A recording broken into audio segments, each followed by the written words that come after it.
마가복음 1장 27절로 80절 말씀 공독합니다. 그 멋진 사마리아가 성령의 충만함을 받아 예언하여 이르되 찬송하로다 주 이스라엘 하나님이여 그 백성을 돌아보사 속량하시며 오늘 위하여 구원의 뿔을 터종 다윗의 집에 일으키셨으니 이것은 주께서 우리로부터 거룩한 선자의 입으로 말씀하신 바와 같이 우리 원수에게서와 우리를 미워하는 모든 자의 손에서 구원하신 일이라. 우리 인생을 풍요히 여기시며 그 거룩한 언약을 기억하셨으니 곧 우리 조상 아브라함에게 하신 맹세라. 우리가 원수의 손에서 번심을 받고 정신토록 주의 앞에서 성결과 의로 두려움이 없이 섬기게 하리라 하셨도다. 이하여 네가 지극히 높으신 이의 선지자라 일컬음을 받고 주 앞에 앞서가서 그 길을 준비하여 주의 백성에게 그 죄사함으로 말미암는 구원을 알게 하리니 이는 우리 하나님의 긍휼로 인합니다. 이로써 돋는 해가 위로부터 우리에게 임하여 어둠과 죽음의 그늘에 앉은 자에게 비치고 우리의 발을 평강의 길로 인도하시리로다 하니라.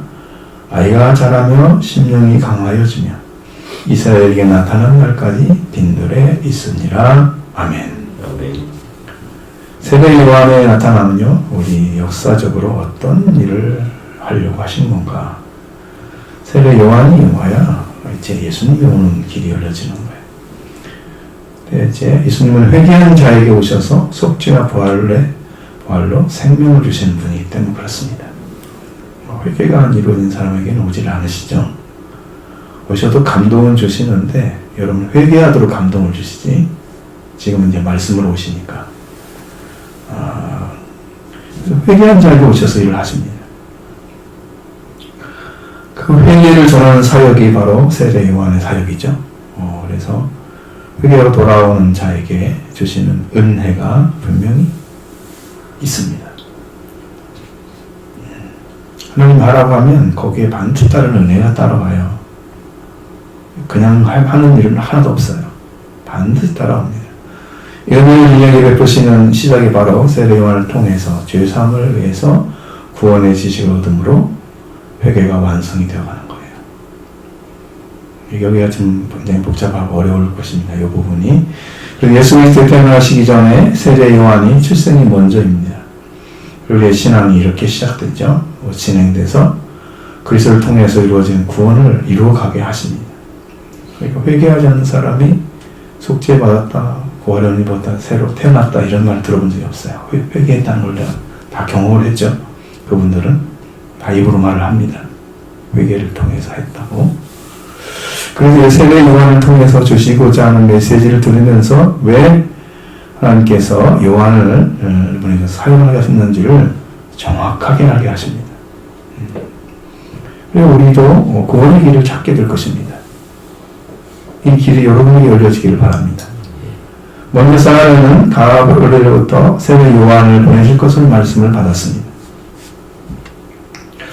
그러나 그 말씀을 믿지 않았습니다. 천사는 누가복음 1장 10절에 이 일이 되는 날까지 네가 말 못하는 자가 되어 등이 말을 못하리니 이는 네가 내 말을 믿지 아니함 이거니와 때가 이르면 내 말이 이루어지리라 하더라 라고 기록되어 있습니다.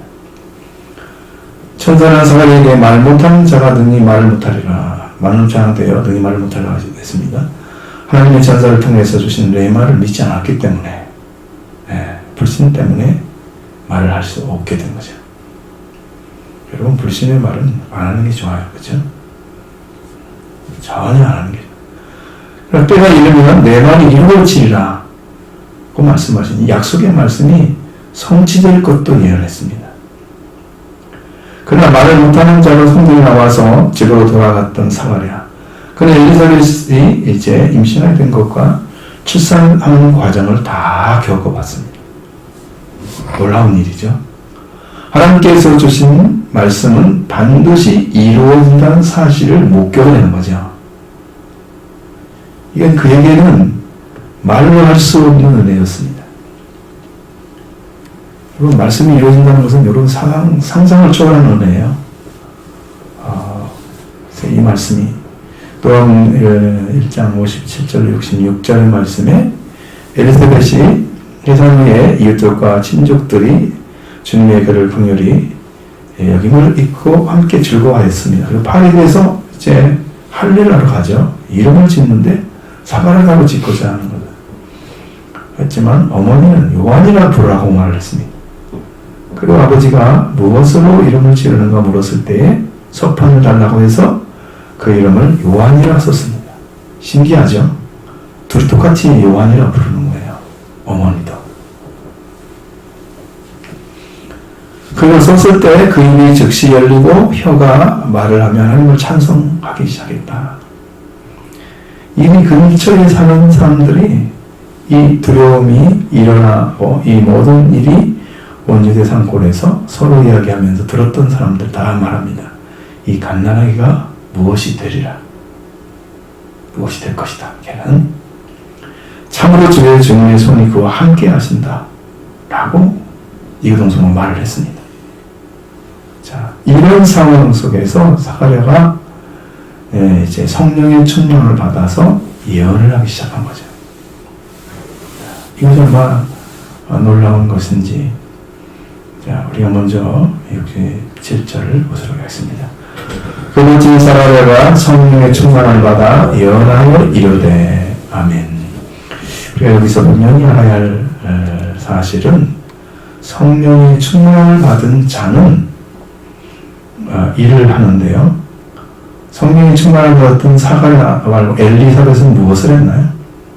분명히 말하고 있죠. 분명하게 마리아는 가 오는 것을 그의 음성 인상한 목소리를 듣고 그가 주님의 어머니라고 얘기했습니다. 그날 천사의 말 듣고 그냥 왔을 텐데 벌써 잉태가 된 거죠. 하나님 역사가 일어난 것입니다. 마리아는 태중의 씨가 복이 있다고 말했습니다. 그 성령의 충만을 받은 사가랴는 예언을 했습니다. 태중부터 성령의 충만을 받은 요한은 어땠나요?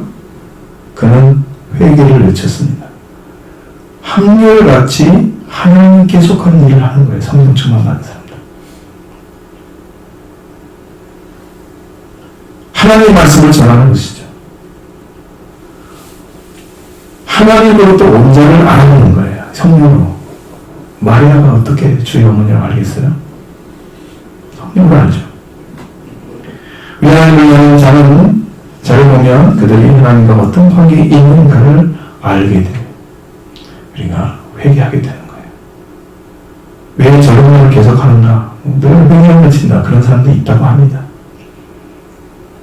왜 저런 말을 계속해야 되는지를 생각을 못하면 성령의 충만함을 받은 세례 요한도 회개를 외쳤죠. 그러니까 성령 충만을 받으면 하나님의 일을 해요. 말씀을 전하고 자기를 하잖아요. 다르죠. 그러니까 여러분 성령의 충만하면 예수님이 그리스도인 것을 알게 됩니다. 성령의 충만하면 예언합니다. 성령의 충만하면 회개를 외칩니다. 이 진리를 알게 돼서 여러분 제가 왜 성령을 받아야 하는지 분명히 깨닫게 되기를 원합니다. 한 분 한 분이 다 회개를 하기 위해서 달려가야 됩니다. 네, 성령 충만한 분이 외치는 거예요. 이거 소리 여기면 안 되는 거예요. 길이 열리지 않아요. 그리고 하나님께서 성령 충만해서 하나님께서 빈대로 있는 요한에게 말씀을 주셔서 외치는 건데 그 말씀을 안 들으면 어디서 길을 찾겠어요? 들으셔야 됩니다. 이유가 없습니다. 우리가 성령을 받아야 하는 이유는 성령사에 관련하신 하나님의 인권을 받기 위해서 그런 것이죠. 여러분 기도의 삶을 충실히 사시길 바랍니다. 반드시 그렇게 해야 됩니다. 그 다음에 그의 멋진 사가랴가 성령 충만과 예언을 했다고 해서 다시 68절로 71절의 말씀 보십니다.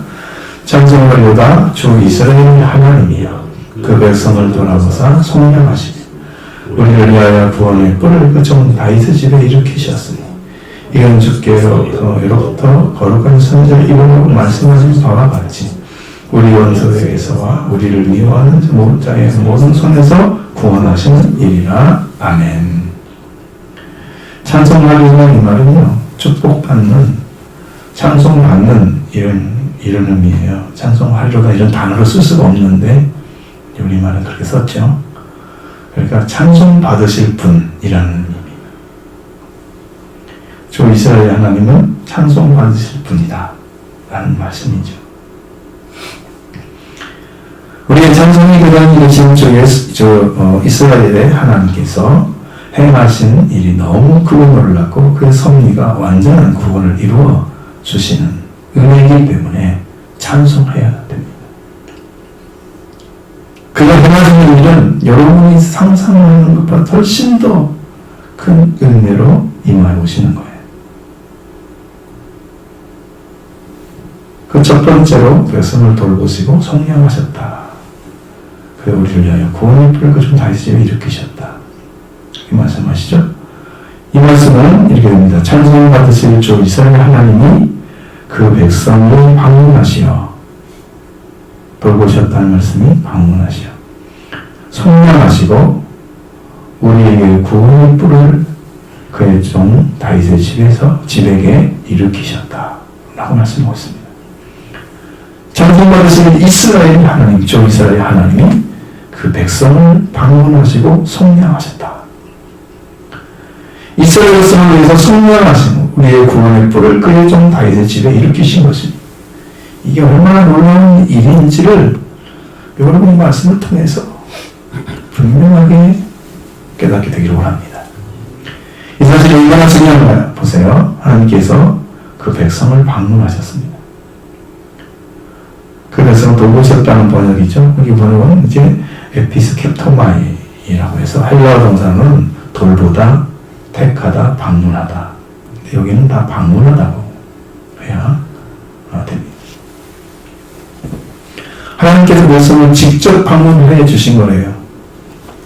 하나님 인간이 되셔서 이 세상에 오셨는데 찾아온 대상이 누구냐? 그의 백성들이었습니다. 일반 모든 사람들이 간 게 아니고 그 백성들이 간 거예요. 대상이 누구예요? 바로 이스라엘, 유대민족. 하나님께서 그들을 찾아오신 거예요.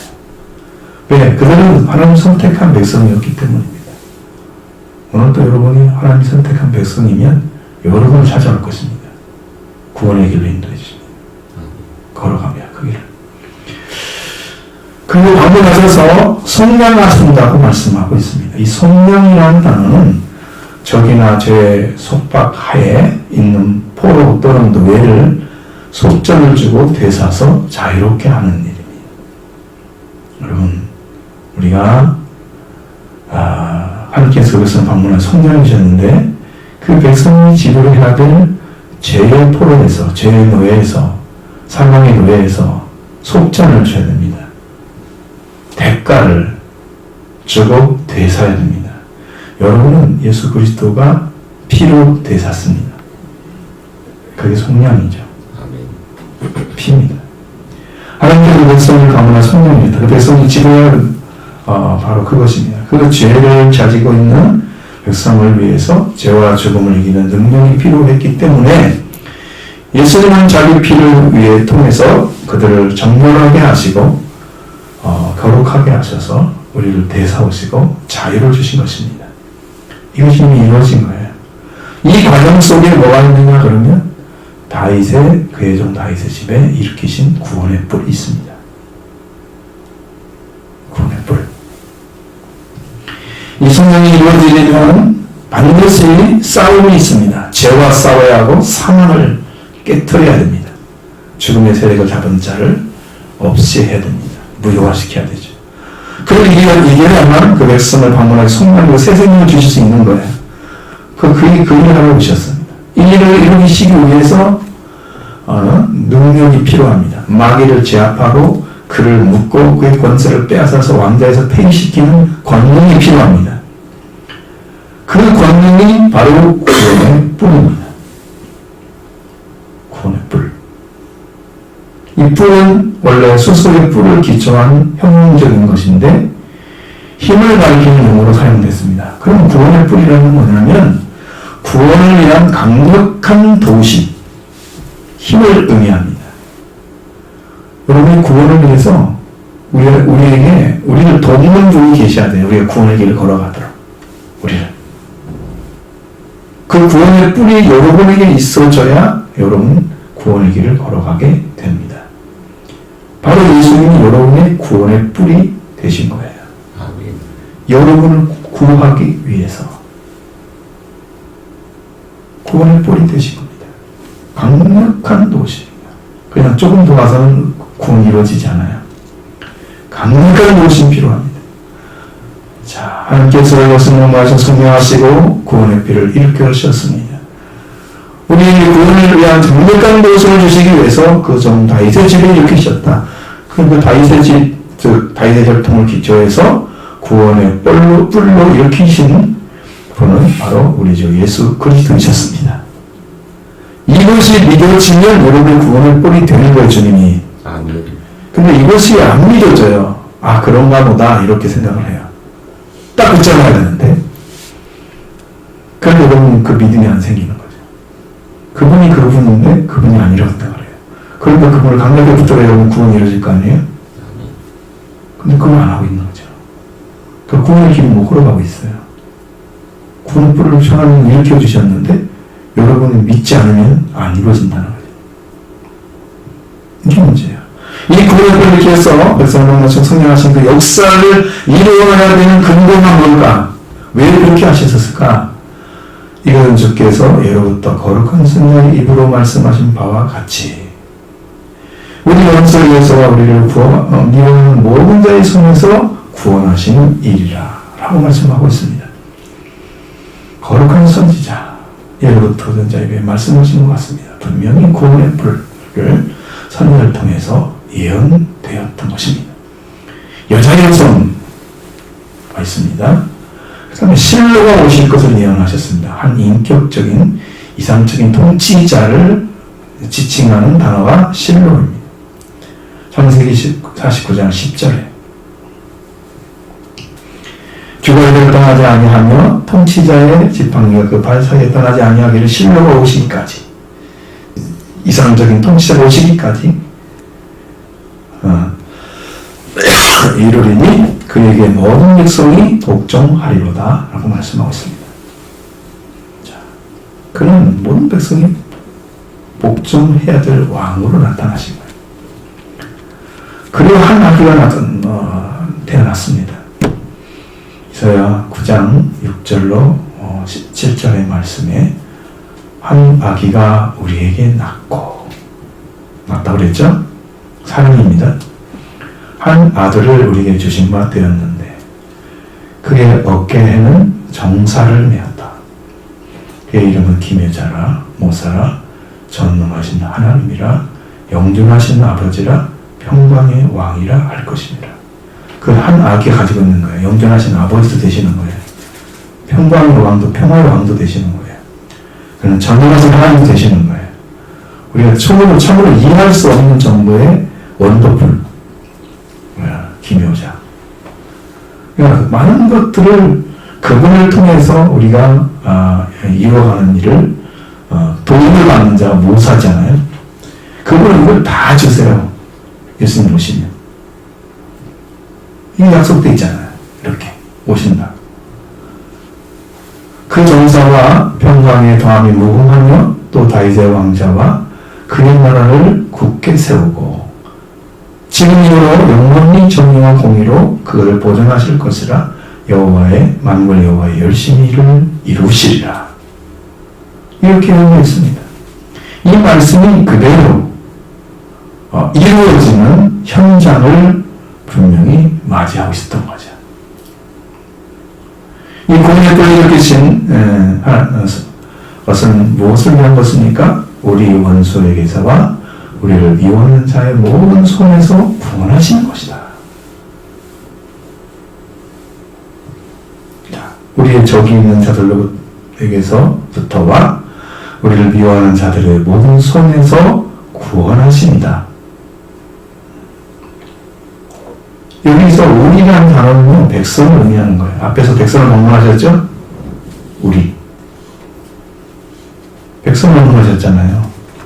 그 우리죠, 그들이. 우리. 적이 있는 자로부터와 우리를 미워하는 모든 자의 손에서 구원하십니다.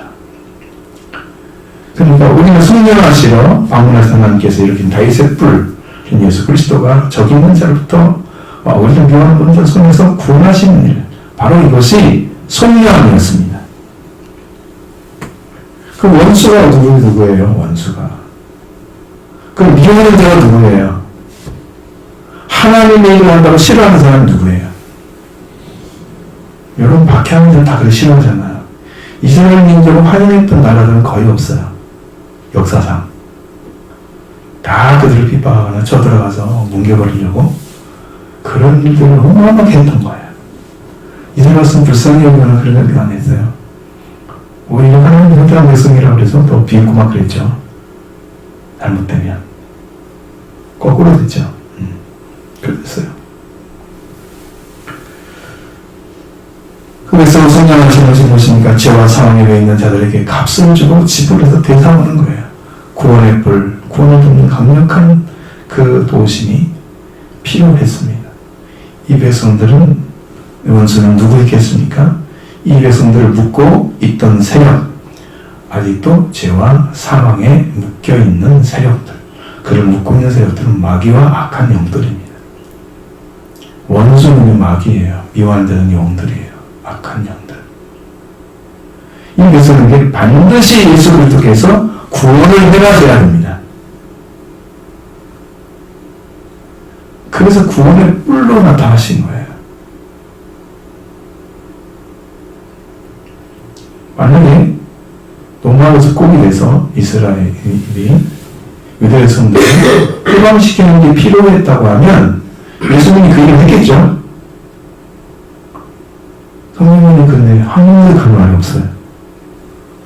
로마를 위해서 독립군을 만들거나 그들 대항해 싸우거나 한 번도 없죠. 그 원수가 지금 자기가 압제하고 있는 로마가 아니라는 거죠. 그의 전체가 아니라는 거죠.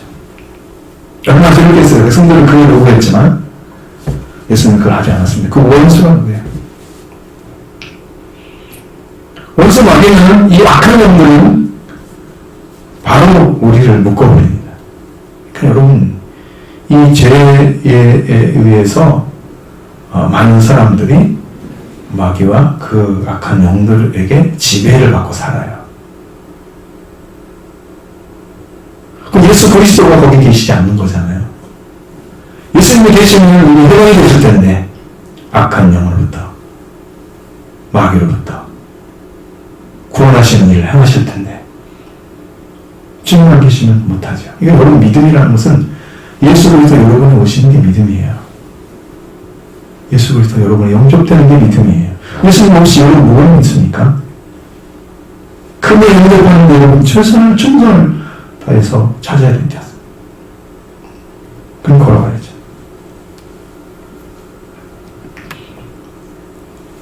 예수님의 십자가는 이 싸움이었다는 거죠. 예수님의 죽음을 통해서 죽음의 세력을 잡은 자 마귀를 없애셨습니다.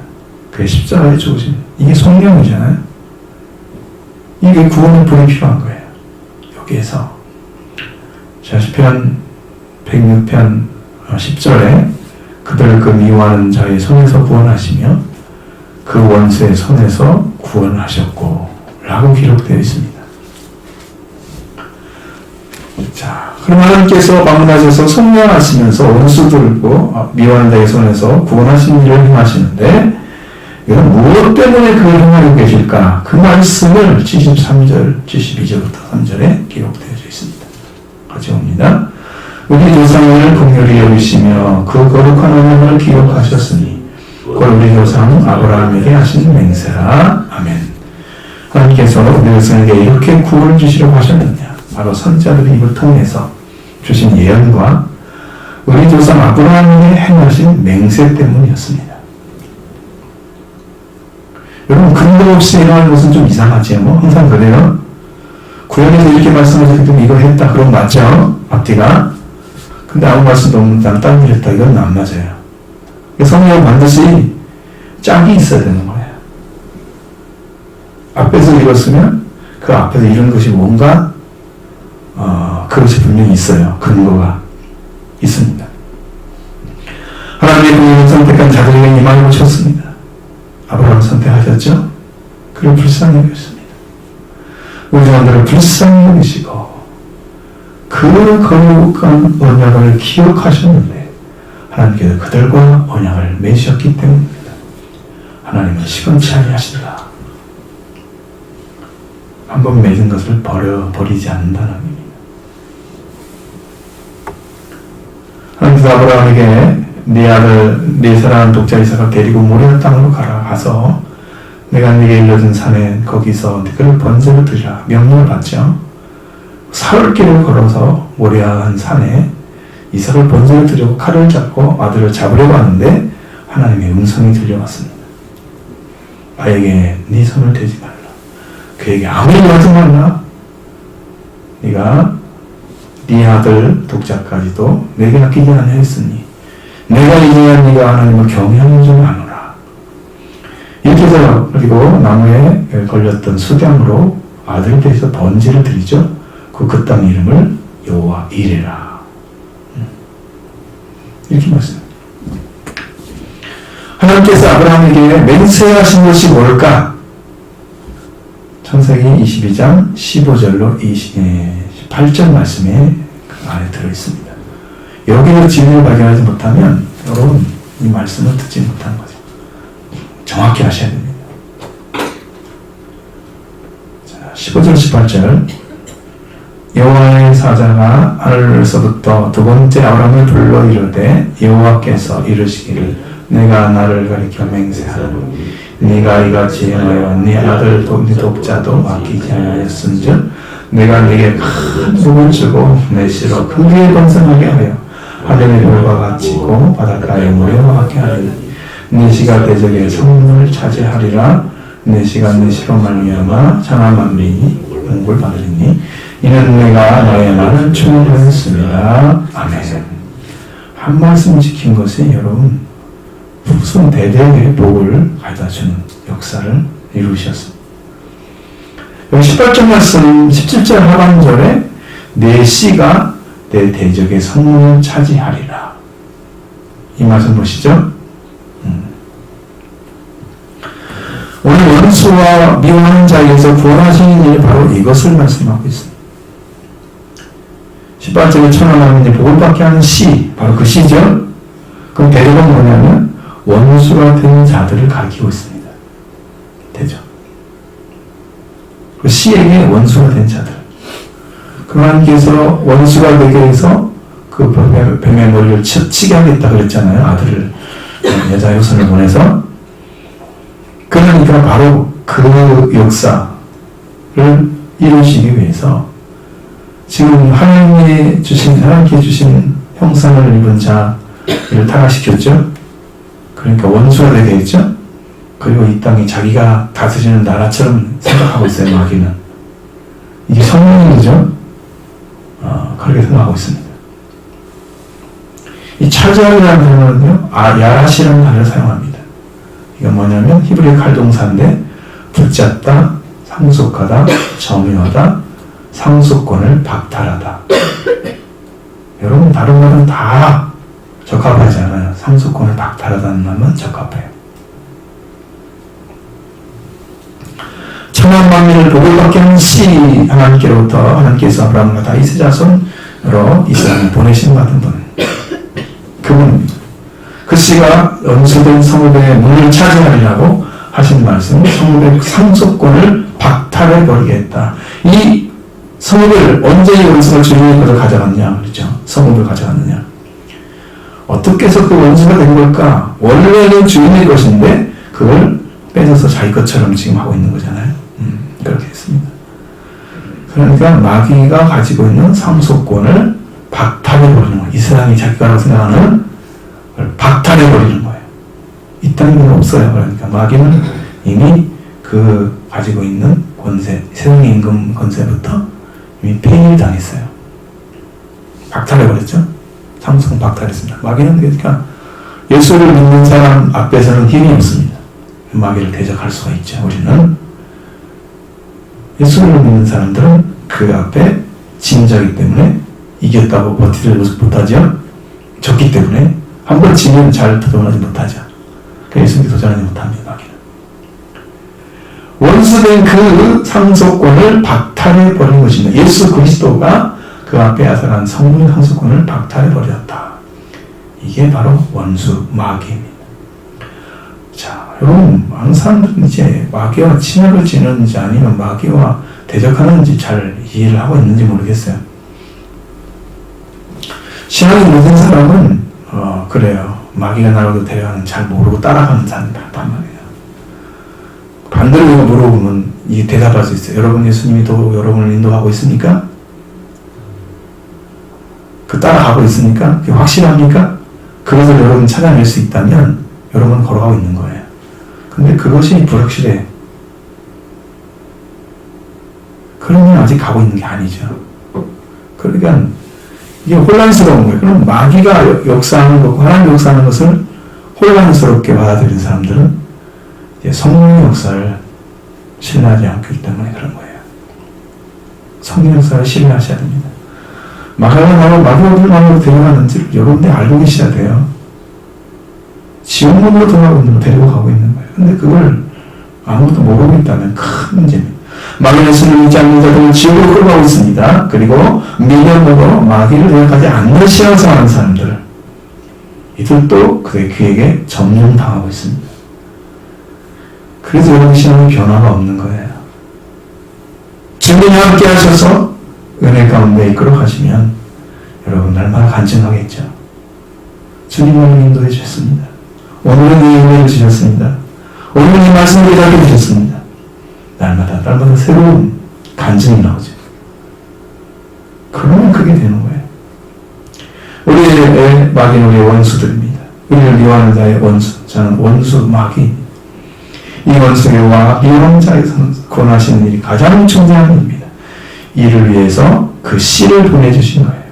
그 거룩한 언약을 아브라함에게 맹세한 것입니다. 대적의 선을 얻겠다. 이 씨가. 그래서 우리가 원수의 손에서 건심을 받고 성결과 의로움을 두려움 없이 섬기하실 것이다 라는 말씀도 하십니다. 근데 이제 여기는 많이 다르니까 여러분 잘 보세요. 74절, 75절 말씀 보십니다. 우리가 원수의 손에서 건지심을 받고 정신토록 주의 앞에서 성결과 의로 두려움 없이 섬기리라 하셨다. 우리에게 적이 있는 자들의 손에서 구원의심을 주고 일생 그의 앞에 경건과 의로운 행위로 두려움 없이 섬긴다라는 거예요. 원수와 미워하는 자의 손에서 건짐을 받은 사람은 구원이 이루어진 거예요. 그 사람의 삶을 지금 얘기하는 거예요. 그 사람. 자, 우리의 원수의 손에서 건짐을 받았다고 그랬죠? 우리 적이 있는 자는 거예요. 원수가, 마귀는 우리한테 적이 있어요. 원수 시험이기는 마음이 있어요. 마귀는 지금도. 그러니까 택한 자들도 너무 들러가잖아요. 얼마나 영악한 존재인지 알겠죠. 자, 그래서 이 적인 자의 손에서 구원을 받고 일생 동안 그 앞에 경건과 옳은 행위로 두려움 없이 섬깁니다. 그러니까 이제 원수의 적이 있는 자들의 손에서 구원을 주셨어요. 원수에게서와 우리의 미워하는 자의 손에서 구원하시는 일이라. 그 구원하시는 일이 이루어졌습니다. 이 예수님을 믿으면 이렇게 이루어진다고 말씀하고 있습니다. 그리고 우리에게 적이 있는 자들의 손, 그 마귀의 손에서 구원하심을 받고 일생 하나님 앞에 경건과 의로운 행위로 두려움 없이 섬기도록 해 주셨습니다. 우리 삶이 완전히 다른 삶을 살아요. 이 성결이라는 말은 경건이라는 단어를 씁니다. 원래. 이 경건은 의로운 개인적인 경건을 말하는 거예요. 성경이 말하는 그런 경건이 아니고 여러분이 경건한 삶을 살다 그러면 하나님께 모든 걸 다 맡기고 사는 삶을 가르치는 거예요. 나의 삶을 다 맡기고 사는 거예요. 경건한 삶이지. 이 개인적인 경건입니다. 사람에 대한 옳은 행동을 가르칩니다.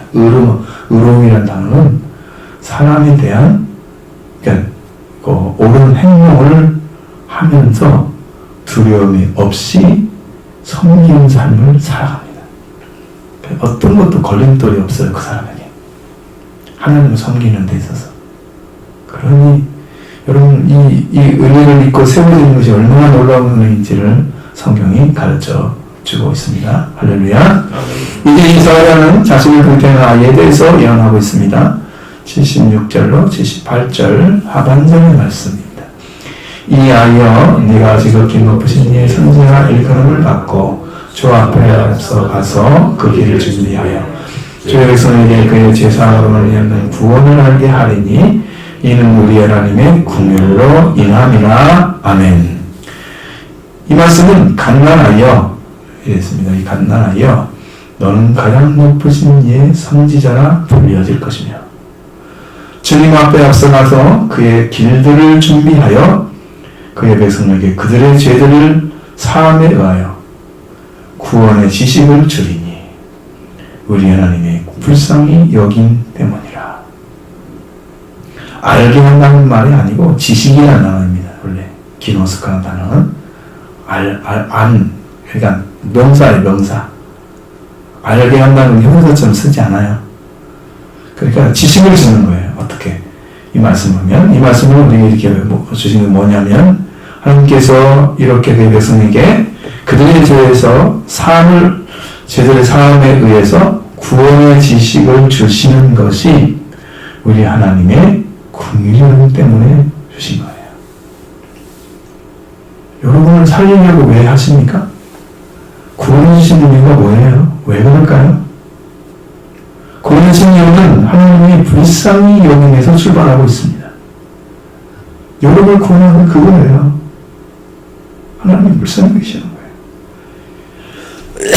죄인에서 멸망의 길을 걸어가는 자를 향해서 너는 네가 범죄했으니까 영원히 멸망받으라고 하는 부모가 세상에 있겠습니까? 아무리 잘못했어도 구하고 싶죠. 그건 부모예요. 하나님의 불쌍히 여김은 하나님이 우리를 창조하셨기 때문에 자신의 형상으로 창조한 인간을 버릴 수가 없으십니까? 그의 영광을 보시고 불쌍히 여기시고 구원하시기를 너무나 간절히 원하시기 때문에 그래서 불쌍히 여김이 하나님에서 나와서 여러분에게 구원을 오는 거예요. 그러니까 하나님을 여러분 아버지로 받으셔야 됩니다. 나를 불쌍히 여기는 거예요. 아버지가 아들을 불쌍히 여기는 것처럼 그렇게 합니다. 하나님은 하나님으로부터 자발적으로 죄인을 인정하여 주시는 거예요. 하나님 스스로 하시는 거예요. 아니면 다 멸망을 받으니 살릴 수 있어야잖아요. 살리고 싶으셔서. 근데 이 구원은 예수 그리스도를 통해서 주시고 있습니다. 갓난아기 요한은 너는 가장 높으신 이의 선지자를 불려낼 것이라고 말했습니다. 선지자는 다 이렇게 보내시는 거죠. 스스로 온 사람 없죠. 그럼 거짓 선지자죠. 그게 선지자라고 하지 않죠. 거짓이 붙었으니까. 그 중에서 가장 높으신 이의 선지자를 부르는 자는 세례 요한이었습니다. 보통 선지자와 다른 거죠. 예수님도 가장 높으신 이의 아들이라 부르잖아요.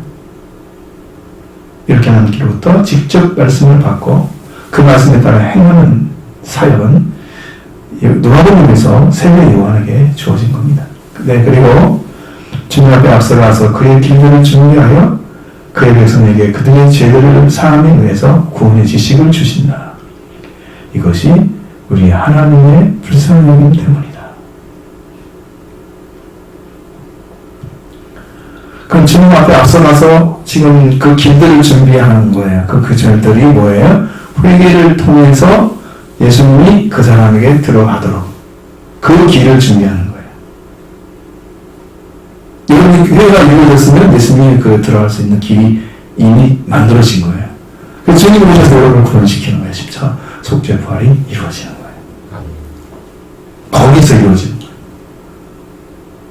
이걸 영접하면 이렇게 그 세례 요한을 영접하면 이렇게 됩니다. 그러면 세례 요한이 그에게 그 백성들에게 죄를 사함에서 구원의 지식을 준다는 의미를 뭐라고 생각해야 되냐 이거는 그러면 여러분 죄들을 사함을 주시면 우리에게 뭐가 오냐면 구원의 지식이 와요. 이것은 인간이 배운 예수 믿으면 본받아야 이런 지식이 아니에요. 그건 누구나 할 수 있는 얘기예요. 그런 지식이면 구원 못 받아요. 그럼 다 얘기했는데 안 믿고 그럴 수 있잖아요. 그건. 근데 여러분이 진짜 들어오면 그게 들어오면 여러분이 그걸 붙잡게 돼요. 내 것으로 받아들여요. 그 지식을. 그냥 구원의 지식이 들어오는 걸 신령하네요. 딱 들어있죠. 그 교식을, 지식을, 구리식을 주는 이유가 우리 하나님의 불쌍력이기 때문이라. 하나님의 불쌍력이기 때문에 주는 거예요. 그냥 구원은 다 하나님의 불쌍력이기 때문에 오게 된 거예요. 여러분이 긍휼을 구하시기 바랍니다. 저희가 준 가장 큰 원인이 뭐냐면 긍휼을 구했기 때문입니다. 아버지, 나를 불쌍히 여겨주세요. 그렇게 구하니까 하늘에서 오더라고요, 주님이. 긍휼이 내려오더라고요. 나를 불쌍히 여기시는 마음이 참 오는 거예요. 그게 은혜 받기 시작한 것이죠. 그게 진짜 중요한, 불쌍히 여기 때문에 오는 건데 우리가 그것을 구하지 않아. 그러니까 예수님 안 보내주잖아요. 여러분 그분을 구하면, 불쌍히 여달라고 구하면 우리를 불쌍히 여기기 위해서 보내신 분을 우리한테 보내줘요. 그래서 구원이 이루어지는 거예요. 여기서 시작해요. 하나님의 긍휼, 불쌍히 여김. 바로 이 가장 높으신 이 선자로 보내주는 세례 요한을 통해서 주시고 있었습니다. 하나님께서. 세례 요한도 하나님의 불쌍히 여김, 긍휼 때문에 온 거예요. 이걸 여러분이 받아들이면 구원의 길을 찾은 것입니다. 그런데 요한이 바로 주님 앞에 가서 주님의 길들을 준비해서 그의 백성들에게 그들의 죄를 사함에 의해서 구원의 지식을 주는 일을 했습니다. 그래서 세례 요한이 자기가 외치는 일 중에 하나가 있었어요. 중요한 단어는 나는 너희가 회개하기 위하여 물로 세례를 주오니와 내 뒤에 오시는 능력이 많으시니 그는 불과 성령 세례 주실 것이요. 그랬잖아요. 그 능력이 많으신 주님이 속죄와 부활을 이루어주시고 성령과 불로 세례를 주십니다. 여러분이 이루어지는 거예요. 그대로 이루어지는 겁니다. 네, 세례 요한님이 이미 지금 앞서서 다 이미 일을 했잖아요. 그걸 가르쳐줬어요. 구원의 지식의 문제를. 내가 회개하는 건 난 살 수가 없구나. 그러니까 여러분 이게 어려운 게 뭐냐면 여러분 이걸 잘 모르잖아요. 여러분 죄를 아십니까? 예를 들어서 얘기하는 거예요. 죄를 아십니까? 죄를 하면 죄를 사함받는 길도 찾았겠죠. 그죠? 그럼 그것 때문에 내가 죽는다는 사실도 알고 있어야 되거든요. 그렇다면 우리는 죄를 모르고 있는 거예요. 정말 알고 있다면 견딜 수가 없어요. 이 죄 때문에 내가 멸망을 낳는데 내가 그냥 살고 있어요? 아무렇지도 않게 구하지도 않고 기도하지도 않고 성경 보지도 않고 그냥 살고 있어요? 그걸 알고 있는데 그럴 수 있습니까? 못합니다. 사람은. 그런데 은혜 받는 사람들은 내가 이대로 살면 멸망을 받는 걸 알아요. 죄 때문에. 그래서 기도에 들어간 거예요. 100일 작전 기도하고 막 이렇게. 내가 죽든지 살든지 하면 결판을 내야 되겠다. 이렇게 들어간 거예요. 근데 은혜는 있잖아요. 죄를 알기 시작하지만 죄를 더 깊이 알게 되면 그때부터 말씀에 죽는 거예요. 바울이 죄인 중 괴수가 되는 거죠. 그럼 하나님 앞에 긍휼을 안 구할 수가 없어요. 그분과 관계가 안 맺어질 수가 없어요. 왜 그걸 알기 때문에. 나 이대로 가면 멸망한 게 아니까. 하나님을 불쌍히 여겨달라고. 이것은 살려달라고. 이게 기도하게 돼요.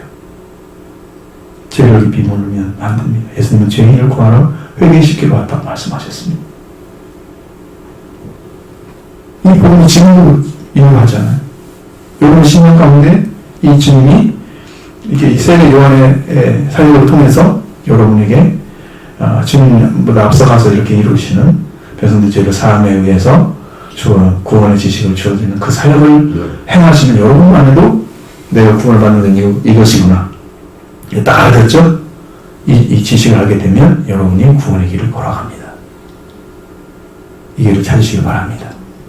이 분명히 있어요. 회개하는 우리의 죄의 삶에 의해서 구원의 지식을 주십니다. 그 주님의 길들, 그리고 그들의 길들, 죄들, 이런 거 자꾸 복수를 사용하잖아요.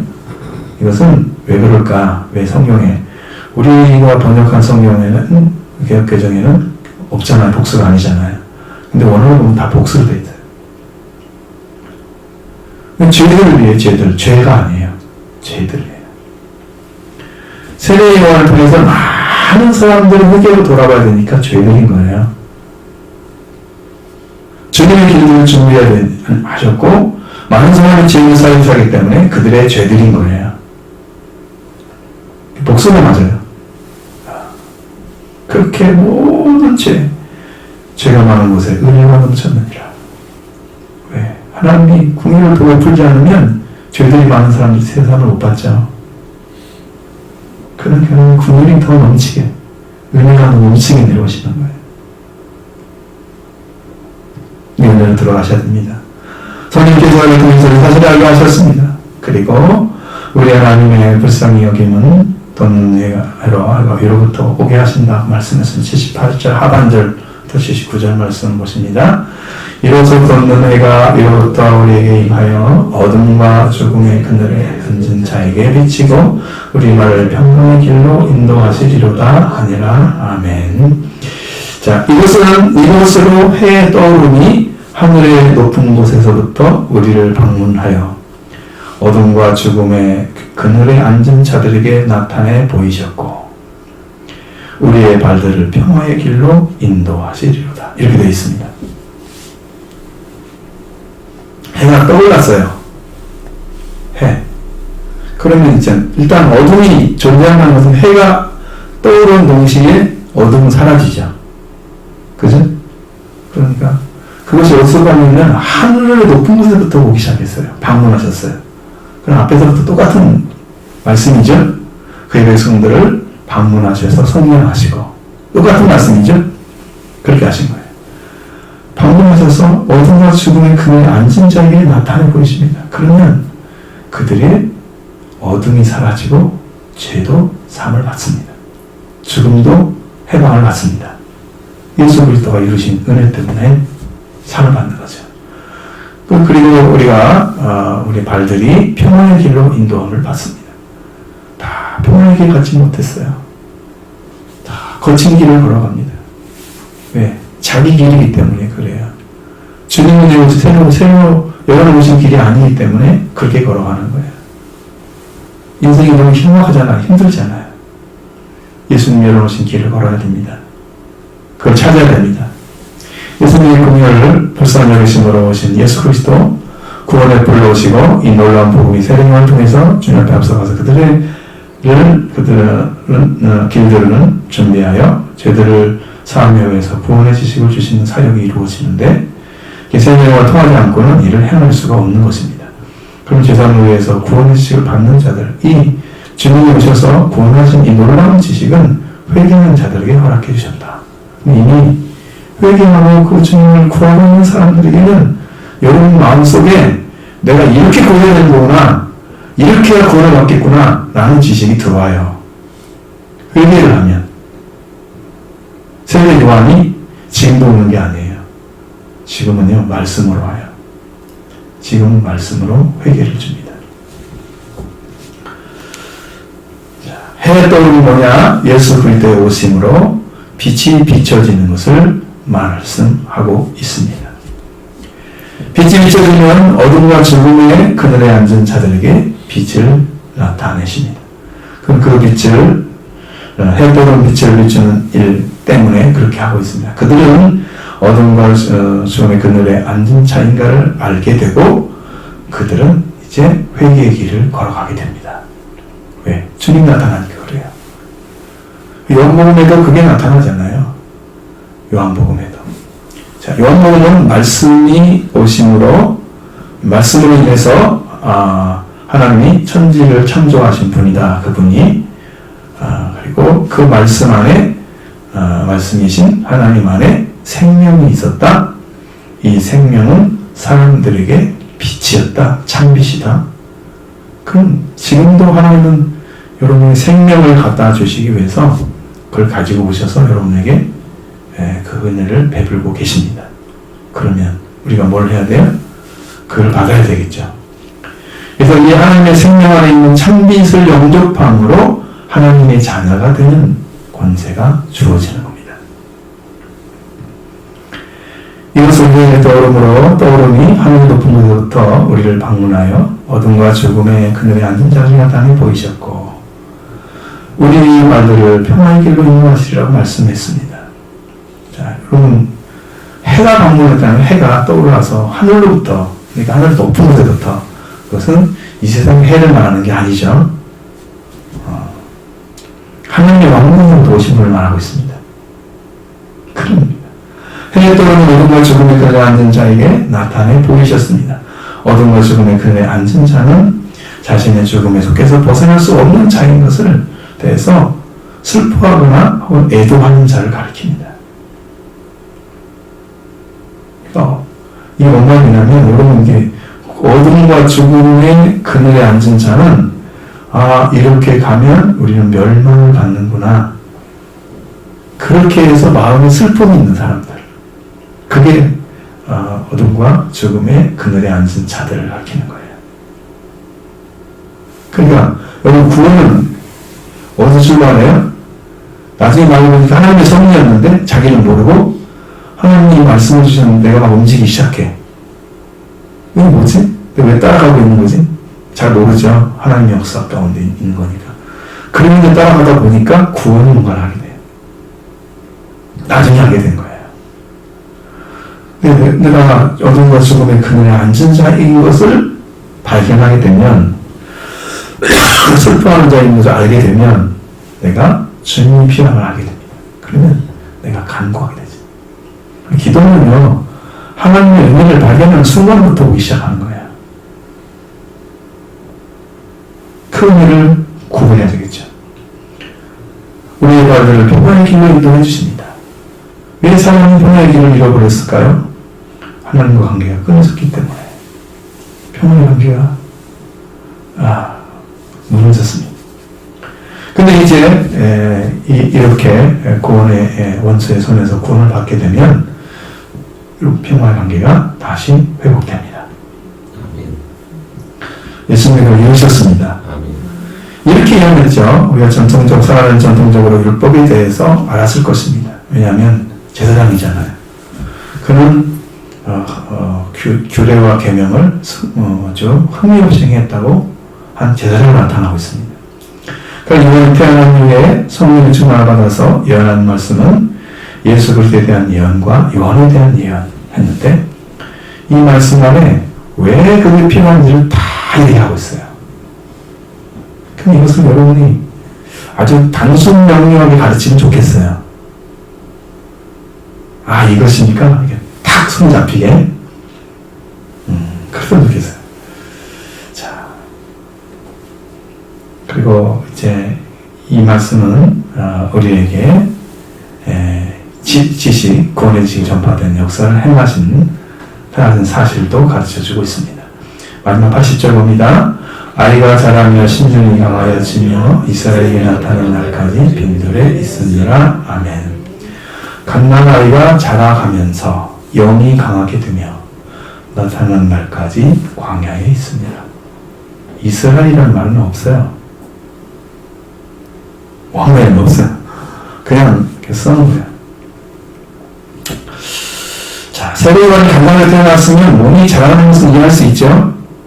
그런데 영이 강하게 된다? 이게 무슨 의미예요? 영이 태어났다는 의미입니다. 자라고 있다는 뜻이죠. 영이 강하겠다는 것은 강력한 말씀을, 회개의 말씀을 선포할 것이라는 것을 가르쳐 주는 거예요. 이미 그렇게 준비하고 있었다, 하나님께서. 그는 나타나는 날까지 광야에 있었다. 나타나는 것이 아니고 나타내지는 것입니다. 나타내지는 날까지 광야에 있었다. 그럽니다. 수동적이죠. 세례 요한은 하나님의 말씀이 임재해서 그 말씀을 전파하기 시작했습니다. 그러니까 자기 말이 아닌 거예요. 어디에 대한 말을 해도 떳떳하죠. 말씀 전한 거 다 성령 충만을 입히시고 하나님 주신 말씀을 증거했으니까 얼마나 떳떳해요. 그죠? 그렇게 그는 사역을 했다는 거죠. 성령의 충만함으로 하나님 말씀이 임하셔서 말씀을 전했던 세례 요한이었다 라는 것을 성경이 증언해주고 있습니다. 자, 여러분 안에도 지금 이게 지금 필요한데 이 말씀이 다 이제 전해지지가 않는 것 같아요. 제가 보니까